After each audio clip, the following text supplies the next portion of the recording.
Hi guys, welcome to the Talk with Tabansi. My name is Sandra. And my name is Anthony. And on this content series, we're going to be talking about everything natural hair, our natural hair journeys from the female and the male perspective. If this sounds interesting to you, then you're in for a treat. Stay tuned. Okay.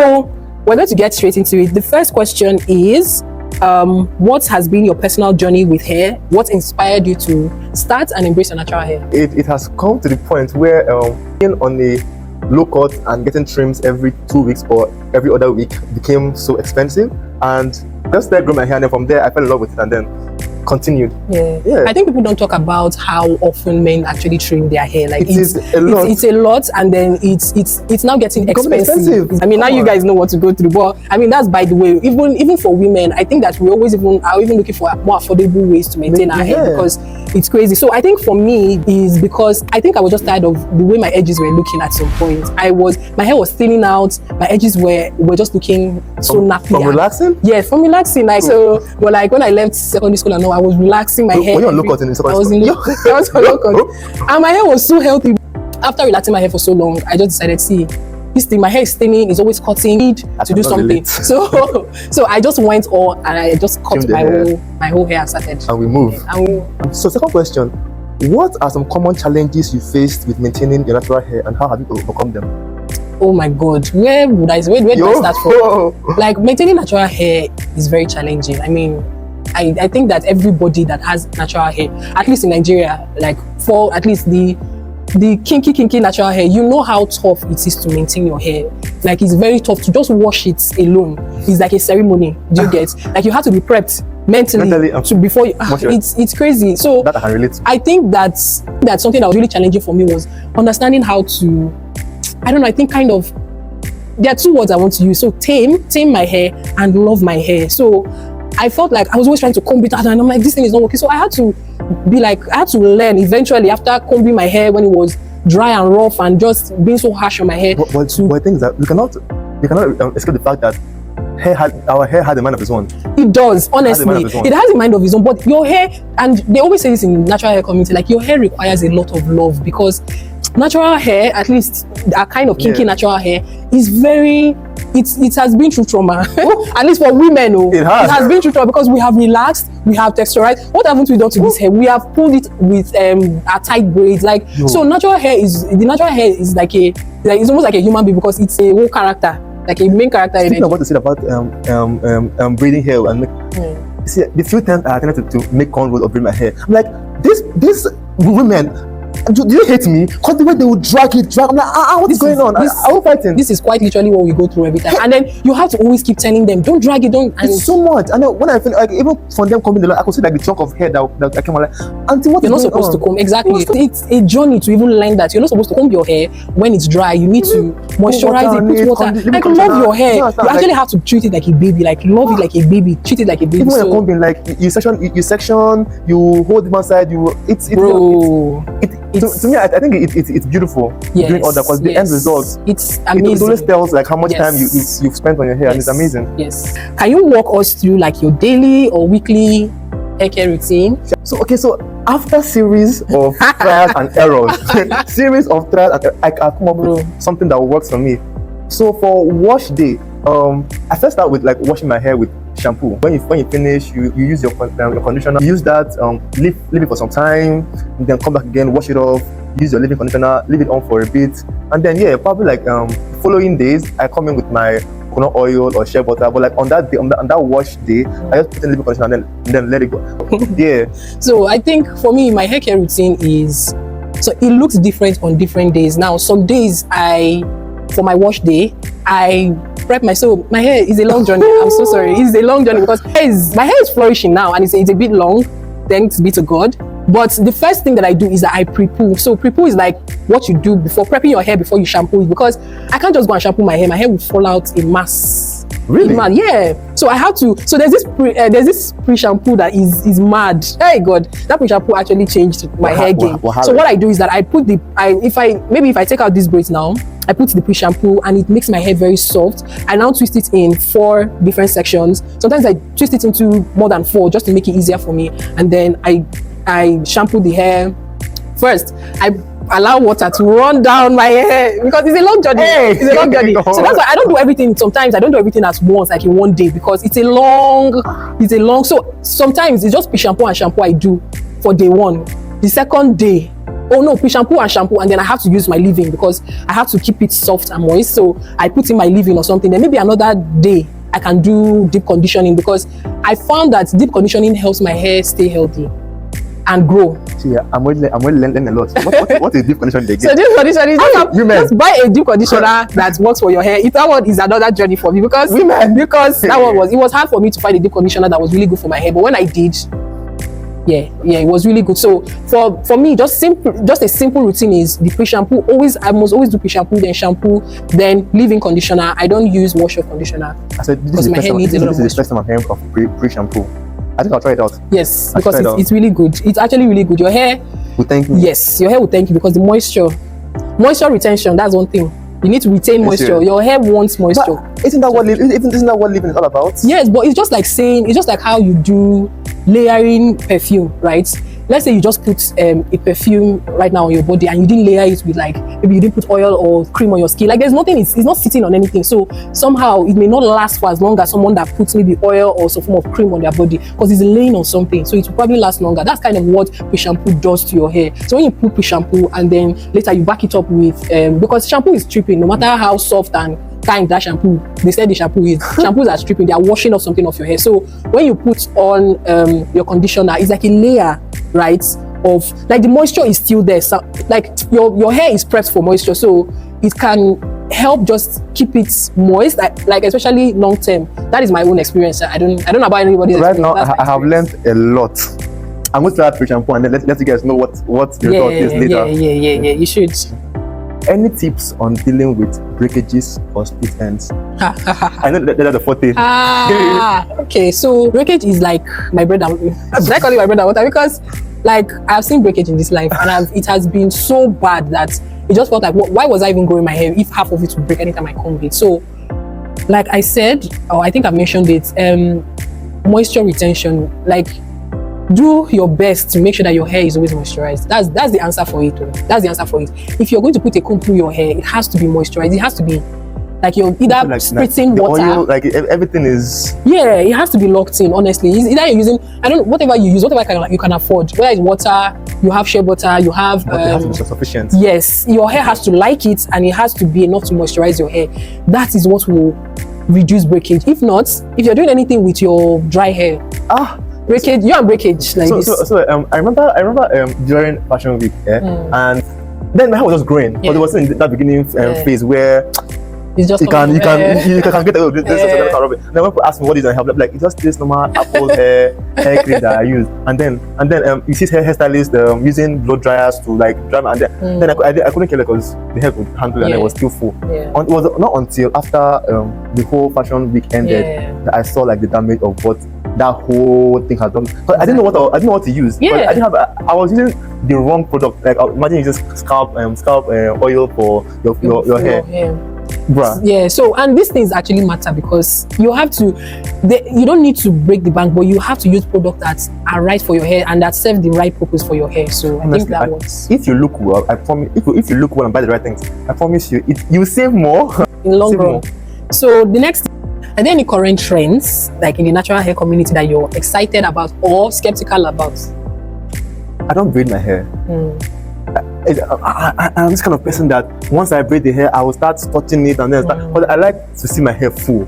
So I start before if I do like a convo, I will lose it to see how long my hair has gotten. I'm impatient that way. So I don't really do braid like that. I think the hair I can do or I would say is my favorite right now is either twist. Those single twist, but that way I can see how long my hair is, and the braid, is it box braid? Box braid, like with like my natural hair. Okay.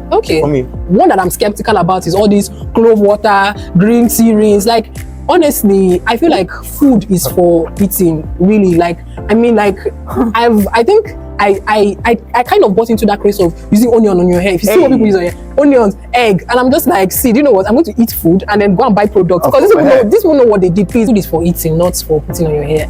That's the trend that I don't agree. How about rice water though? Honestly, I tried all those things. I tried rice water, I tried onion water, I tried banana, avocado, like I tried egg, I tried all of it, and it was just terrible. So this is my friend, she had like flourishing hair, and then she's mixed, had like flourishing hair, and I asked her, I saw her using something on her Snapchat, and I asked her, like, what is that she's doing? She's like, it's like a mixture of rice, water, and then like rice itself, avocado, aloe vera, and some oils like that. And I'm like, okay.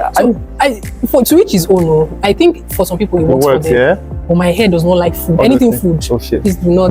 My hair is just like, no, we are not doing it. Even aloe vera, something as basic as aloe vera. My hair, I itched and itched. It was so bad. I felt like I wanted to scratch out my skull because it was so bad. I reacted really bad to it. So I feel like maybe if you don't react to it, I mean, to each his own. But if you feel like you tried it, or you've tried any natural thing and it didn't work for you, please leave it though. So the next question, actually, it's about DIY. It's about DIY. I have a very bad experience. Do you have any favorite DIY hair treatment or mask that you can recommend? No. Never. I left DIY and that was it. Never again. How can the natural hair community better support those that are growing their hair? Making their products cheaper. That's actually facts. Because like mostly now it's like our economy, like you buy something this month, next month times 2. Have mercy on us. We are, and then do you know like most of all these IG vendors that sell like natural hair, like they make it at home, like 30K for like why? I don't know how much it costs to make that product, but like come on now, 30K to buy like a full set 150K. Chelsea, come on now. But like I think for me, I just feel like people should just be honest. Some people, I think honesty is what I want from hair care community, brand, whatever it is. Like stop telling people that this thing will grow your hair, right? I think that's a very vague term because for some people that, especially that they use as maybe influencers or whatever for their hair care lines, these people have naturally good hair. Yeah. It's not about it's genes. So don't come and lie to me that you don't give me false hope. Tell me what it is like. And they keep saying that, oh, it's marketing. People want to believe a lie. I'm just like, I don't know. I just feel like with something like natural hair, like people always know what works for them eventually. So if you lie to me for the first 2 weeks, in the next 1 month, I'll find out and I'll hate you and I'll hate your product. So I just feel honesty, I beg. Yeah. Honesty is very good. This question, I have no idea what hair porosity means, so I think I'll just leave it up to our distinguished personnel. So the question is, how does knowing your hair porosity impact your hair care routine? Okay, good. So hair porosity is just how your hair reacts to any form of liquid. Could be products, could be sometimes even oil, you know, how it reacts to any kind of liquid or product that comes into your hair, contact with your hair.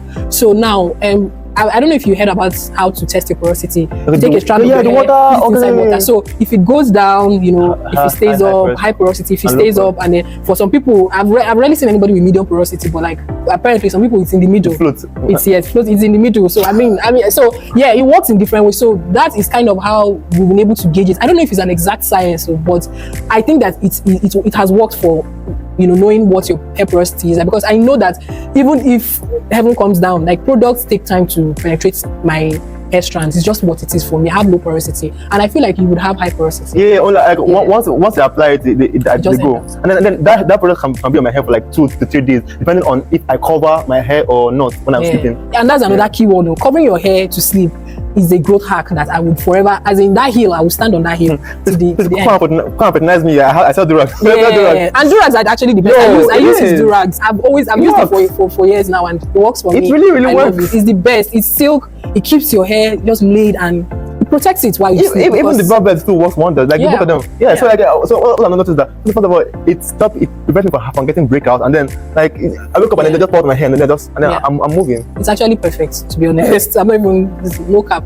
So this one is actually for you. How has your this concerning your barbing experience, you know, how has your relationship with your barber changed since growing out your hair? Like, is he beefing you, or like what is the vibe with you guys? When I say him now, he eyes me like first of all, like getting a good barber that will understand you and be like, okay, I want this, and then he'll give it to you that way. And then like you don't have to be scared of, okay, do you have to take my hairline inside, all those things. It's very hard. And now I barely even see my barbers anymore. Because I think I have like naturally good hairline, and then I don't need to like shave or probably like just trim the back myself. No, I think it's I'm sorry, bro. I'm sorry. You'll be alright because you have to do what's best for you. Yeah. So, what are your favorite protective styles, and do you have any tips for creating them? I think that my major protective style would be. Let me guess. Twist. So I think twists are really amazing. One, they're easy to do, easy to remove. Because and I find that I get less breakage when you with twists. But like which so I do two. I do twist, and so I do the one that you do like the single ones, like in large box, and then like the one that I do like a convo. Oh yes, twist. I like twist cornrows too because, like, I don't know, there's something about braids and cutting my hair. It just cuts my hair. So twists work better for me. So yeah, I do the both. So it depends on my level of laziness. Do you understand? Because the single one can be stressful, but like the cornrow cannot be like 3 and then you'll go, or like 2 and then you're good for the next day. But this hairstyle that I'm on is actually one of very good protective style. Wasn't it painful? It was painful that day. The girl was pulling, and I was telling her this is natural. It's not like you've never handled natural hair. Another thing is very important to go to people that have handled natural hair because and communicate with them. So, me right now, if I braid my hair again and it's too tight, I'll try to lose that hair and then make it again because it's not like you give headache. Exactly. What's that? Okay, so how has growing out your hair impacted your professional life? So we are still in this nation where some things are some people are still backwards. I don't mean to insult anybody here, but like the older generation don't understand that it's at the end of the day it's hair. Because I feel like we've tried to emulate so much from the Western people that we only pick and choose the one that want to emulate and then forget the rest. Because I mean, I'm African. This is my hair. I don't have to be on low cut to look professional. Because you see them, they're not on low cut to look professional. They have their hair, but they do it. They use shampoo. So as long as it's not tardy and it's neat and then it's looking presentable, why should I have to cut my hair? Even in the office, I had an incident where one of my senior colleagues, he just started dragging my hair and then telling me that this is not professional. I'm like, why are you dragging my hair? This is you're abusing. You're abuse. You're dragging my hair, dragging it like wow. It's so was bad. painful. I remember when I used to carry my hair, my natural hair. Like whenever I lose my hair, like that's the longest it always is. Whenever I lose it, maybe something like a corner or whatever, and I'll comb it out. It's so big. So I just push it up a bit. It's neat, it's cute. I carry it to work, and they're like, is this how you're coming to work? And I'm like, as opposed to, like, is this not my natural hair? But why do people praise wearing wigs against no offense to the wig sellers, people are doing amazing work and they so which is own, right? But I even wear wigs. I wear wigs, and the thing is, there was this viral video of one celebrity. I don't want to mention her name. we all know again, but it's like, let's be for real now. Like, how many people are going to wear wigs to your event? Like, except if maybe your friend, your high class friend group, that's what they want. Even high class people like natural hair. Like, it's not even about it's a class. I don't think it's a class. If my hair is gorgeous and full, why am I wearing a wig? Why am I wearing it? Well, I mean, I don't wear wigs. Apparently men wear wigs now. I don't need that. Do you understand? But like, if the hair is full and natural, rock it. I think wigs have their place because I would wear a wig, just to change up. Yeah, wigs is so kind of like a protective style as well. Yeah, it's also a protective style. It's a protective style. It's when you want to change up your look. It could be anything. But honestly, I tell anybody that asks me that natural hair is my forte. Like, I like natural hair. I like my natural hair. I like doing braids. You see me in a braid 9 out of 10 times than you see me before you see me in a wig. Not that wigs, and there's anything bad about wigs, but that's just me personally. I don't like braiding. I like my hair like in the puffy after, like when it's like whoa. And funny enough, that's how in the olden days. So I'm just like, where did this start? I mean, even dreads too. Like, much love. I don't think I can endure dread, but people it's so now like they should let hair be. Do you understand? If you want to cut your hair, good and fine. That is you. If you want to leave your hair to grow out, good and fine. If you want to braid it, good and fine. If you want to grow have a dreadlocks, good and fine. It's up to you as long as it's not looking tardy. Right, exactly. So, do you please? So the next question is, what advice would you give to someone who is transitioning from relaxed hair to natural hair? Moment for you. You're almost there. So if you're transitioning, God, it's a long journey, especially if you really want to see what your natural hair looks like. You're tired of your relaxed hair and you just want your natural hair to come out. Now, if your genes are in such a way that, like him, your hair grows really fast, you see results quite fast. But if you're like me, my hair takes its time. It's like, it's like I'm a princess, don't rush me. So, like, my own, it took me a long time. And I felt like I was so sad. Like, why can't I just see my hair? So, if that is you, if your hair takes time to grow, just be patient. What I did was that I was always wearing wigs because I didn't want to keep seeing my hair not being where I wanted it to be. So yes, I will wash it, I'll take care of it and everything, but I will immediately put it in a wig because I really just didn't want to see the fact that it wasn't growing as fast as I wanted it to. But if your hair grows fast, trust me, in like a couple of, in a far less time, you see results. But like looking back at it now, do you say that you enjoyed the process? No, I did not. Ooh. I ended up actually just cutting the whole thing and starting, like cutting it like skin and starting from scratch because I was like, I cannot. I just need to see my hair. Like I want to see my hair. I'm very big on, I want to see my hair grow. Like I want to see the progress. I love seeing progress. It helps me. It motivates me. I don't like things that are not progressing. So yeah. But for you, I would say just take care of your hair normally. If you feel like you are somebody that likes seeing progress a lot, and if your hair is not progressing as much as you want, maybe put it. No, don't. You may not want to cut it. If you like, you can cut it, but like maybe just hide it in the sense of putting it in a wig, wear wigs, braid it, do any braid protective style. So yeah. So the next question is: has growing out your natural hair influenced your personal identity and self-expression? So I think for me, my natural hair influenced my personal identity definitely because I think it was at a time when I was becoming more in tune with taking care of me, right? Like a lot of self-care. So I'm very good with my skincare and all of that. When it comes to hair care, I'm not like, like I don't want to take care, I don't want to touch this, but you know, it was a journey for me. It was a journey of learning, failing, because to really understand and know your hair, love your hair and take care of your hair, it takes a while, you know, except you have a lot of money to be spending in salon, natural hair salon. Those ones are expensive. So I think that it was a very long journny for me, and what it taught me patience. It improved on my already confidence and self-esteem. Yes, and I really had to accept that, you know what, my hair is not 3B, it's not 3A, it's not that kind of coily. That is not. And I had to go to a point where I love my hair, and loving your hair means you're loving yourself. Like it's almost the same thing. It's not as if when you didn't love your hair, you didn't love yourself. It's just a part of yourself. Your hair is a part of yourself. It's an extension of you. And when it's healthy, you feel good. Like you feel good. Like I started getting the highest compliments this year because people are like, "What in God's name are you doing to your hair?" I'm like, man, if you know the hair, it's a lot. You won't tell them like it's a lot doing. Yeah, it's a lot doing. How many people do you want to explain to? It's just there. It's just but the truth is actually like it's years of work. The process not be here. It's a lot of work and patience and understanding my hair and treating my hair and loving my hair. So it has definitely affected my identity in that way because I'm now more conscious of my hair. I care more for my hair and I'm more, you know, in tune. When I go to the salon and everything, I know when to tell them, see, don't pull my hair. Don't like, if I didn't to talk, I'll just keep quiet. Don't do anything to my hair. I'll come out. Do you understand? So now I'm more conscious. And then for self-expression, I think that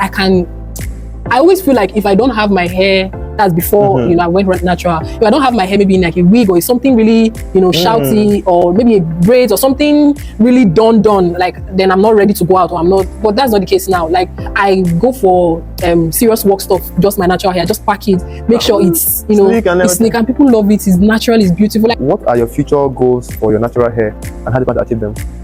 So I want to grow my hair very long, and I would like to consider doing dreads at one point. So, but it's all in line with the goal of making my hair longer eventually. Because I've seen, you know, how natural some people that have my kind of natural hair have grown their hair to be very long. So I want to be able to have that. So even when I want to straighten it or, you know, make it look silky, I can do it and then tomorrow put water on and go back to my natural hair. So, but yeah, I want natural hair to be healthy, full and long. I don't know how full will work, but like I want it to be long. For me, I want my hair to be as long as possible, and I will keep my hair as long as because I at least get like my back. The more my hair grows, the harder it takes to manage it, and I don't know how I'll do it, how I'll manage the full head of hair, but that is the goal for me right now. Yeah. Who has influenced or inspired your natural hair journey the most? Like any particular influence, just a decision that I made overnight and then just went with it. Yeah. Okay. I think for me is the YouTube growth, the hair growth, or the hair community growth in YouTube. I was in the middle of I was in the middle of it in the sense that I was watching it when it blew. So, you know, when it started initially with all the big chop, I don't know if you remember, like some girls will just come on YouTube and do a big chop and millions of views, all of that. I saw that, and I think the message I was hearing, because I actually watched YouTube videos, some very, very honest, YouTubers. So the story I was hearing was, I wanted healthier hair. I wanted to know, So it's just what I saw from them, and I was like, okay, I want to do this. I want to try this. I think it influenced me more than any other thing. I think I had a little other influences here and there, but I think it influenced me more than anything. Another thing again is that, like, I wanted to be able to have like option. Like with low cut is just one. You can't do anything else. But with an afro, I can do like a lot of things. I can slit my hair back. I can grow it out. I can braid it. I can be different people. At the same time. I don't know if it makes sense. I just wanted that option. Let's spice it up. Give it. The next question is, how do you see the role of natural hair in cultural identity, as an Igbo boy, and also self-expression? Maybe back in the days, growing hair was even our parents used to grow hair. So I don't know why now, like, they will kill cow for you if they see you come back and then you grow. Like, if cutting your hair is just a sign of maturity. No, I can still be on local and then still be in. Do you understand? My parents, I mean, she's cool with my hair, but there are times that she'll be like, trim this hair down small now. It's looking bushy, but like, mommy, the goal is to make it bigger than it is now. So all along the way and see it then. You understand? Yeah. I mean, and then also even I call it the IJB effect, because now, like, I see my cousins growing dread or like growing up. I'm like, can't talk to them to cut their hair. Why are you coming to me? I think it has also helped like shift the pressure away from us homegrown people. Yeah, I think that for me, I didn't. Natural hair wasn't something that I saw a lot of growing up with, family, people around me. So it was always, take care of your hair, and mostly take care of your hair was like relax your hair. So I had to go on that journey on my own. It helped me to really discover how patient I was, because natural hair will test you. So, but I really discovered a lot. I think it really helps me to discover a lot about my hair, a lot about how I take care of my hair, how I allocate time for it, all of that just basically added to my self-care regimen that I was already building as an adult. And I think that it would have been great if I had people that taught me, but I didn't. And it's also great, so it's like nothing taken out of it. It's still good. I mean, you would have learned it one way or another. One way or the other. Like, if you really wanted it to, So the next question, and I think the last question is, how important is community support in the natural hair journey, and how can our listeners find or build a supportive community? Okay, so I think community is very important for anything. Then not have natural hair. Natural hair is something that no matter what a couple of your faves say, they've not really figured it out, except you're you actually work in that field, like you're a hair chemist or a cosmetologist or something like that, and that is something that you study black women's hair or human hair, or however it goes, because there are some people that actually study those things. But if you're not that, you still don't know a lot, and there's a lot to learn.